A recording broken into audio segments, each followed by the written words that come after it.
What's going on, guys? John here, and today we're going to be taking a look at iOS 12.4 running on some of the older devices. For those of you that have the older devices, check out this video and see if it's worth it to upgrade from iOS 12.4 up to the latest and greatest 13. Now, of course, in this video today, we're going to be taking a look at the app launch speeds, some internal performances with HTML, Geekbench, and then a bunch of other small little details to see if it is worth it to upgrade or not. So we're going to start off by closing out any apps in the background. Now that everything's closed off, let's jump into some familiar things here. Everything is in order. From top to bottom, we have your software, which is 12.4. We have the model number, the iPhone 10 here for this device, and a bunch of other things here if you guys are interested. We'll swipe back out into the home screen and let's jump into some apps. Alright, so with one app running in the background, which is the settings app, we're going to quickly jump into wallets.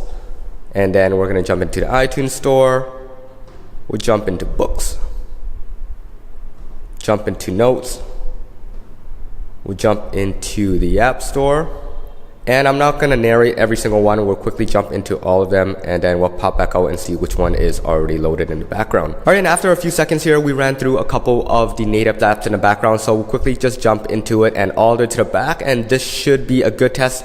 If we open up settings and it doesn't reload, it means the device is running pretty well. And there we have it.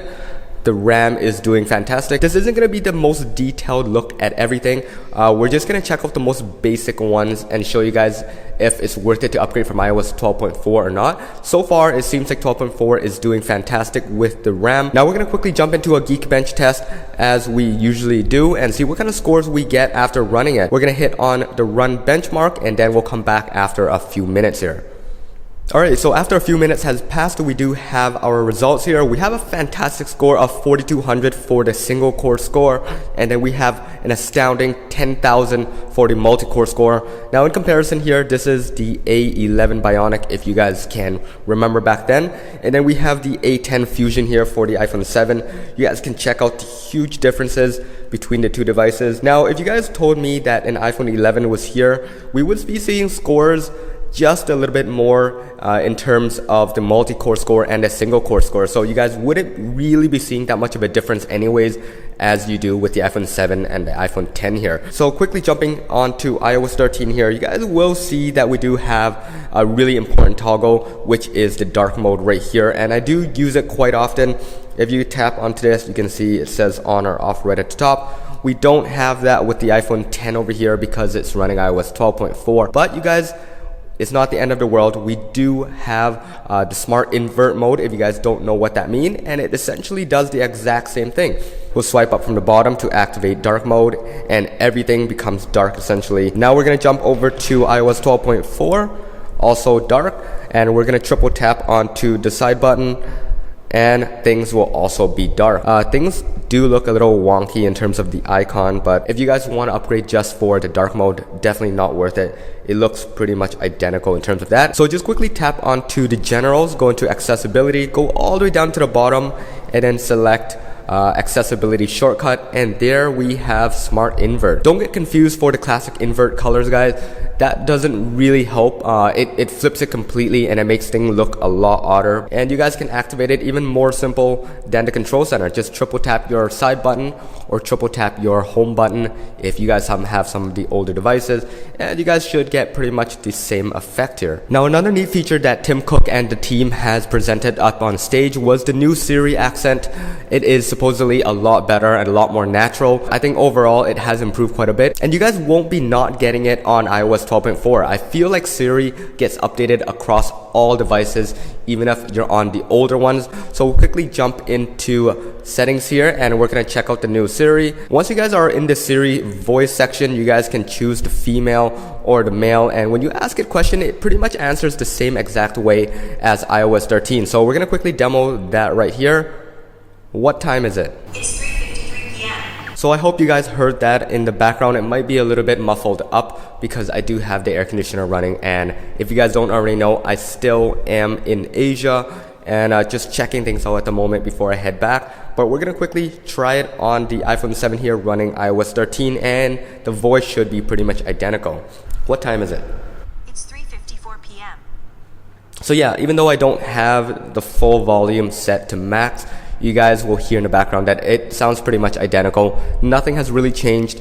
If you guys want to update your devices mainly for that, definitely not worth it.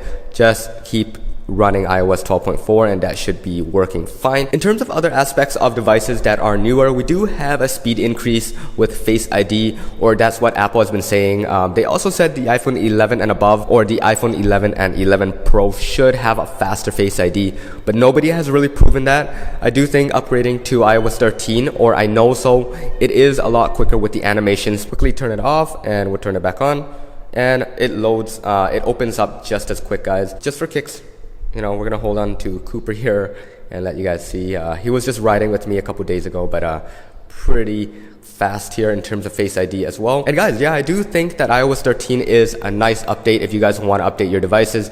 Things might be fast, things might be you know, going as everything is advertised as Apple says, but iOS 12.4 isn't that bad either. One big one is you guys can also jailbreak iOS 12.4 versus the future of iOS 13. We're not exactly sure there. One thing I do really hate about iOS 13 is the loss of 3D touch. Now jumping onto the iPhone 7 here, Apple has moved it around a little bit more. We have an accessibility screen right outside and it will have to go into touch, and now it has switched over to 3D and haptic touch. Now the odd thing about 3D and haptic touch is this little toggle right here does essentially nothing.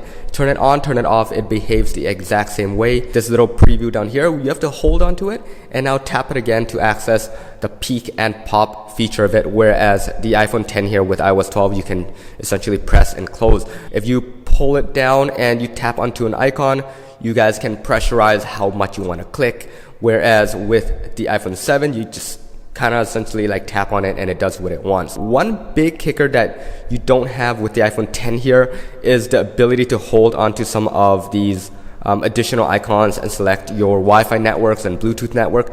That is something that I really do enjoy on the iPhone 7 here. It's definitely not worth it, guys.